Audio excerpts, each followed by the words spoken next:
بسم اللہ الرحمن الرحیم۔ شروع اللہ کے نام سے جو بڑا مہربان نہایت رحم کرنے والا ہے۔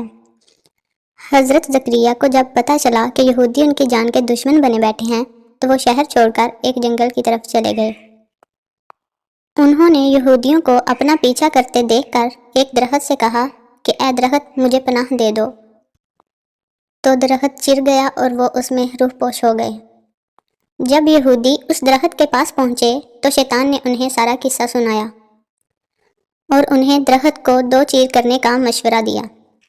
جب آری درخت کاٹتی ہوئی حضرت زکریا کے سر تک پہنچی تو آپ نے آہ کھینچی تو ارشاد ربانی ہوا کہ اے زکریا مصائب پر صبر کیوں نہیں کیا جو اب آہ کھینچتے ہو؟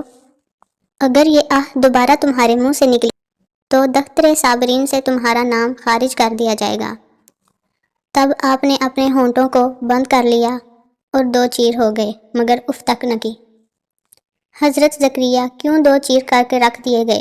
اس لیے کہ انہوں نے خالق کی بجائے مخلوق سے مدد دریافت کی۔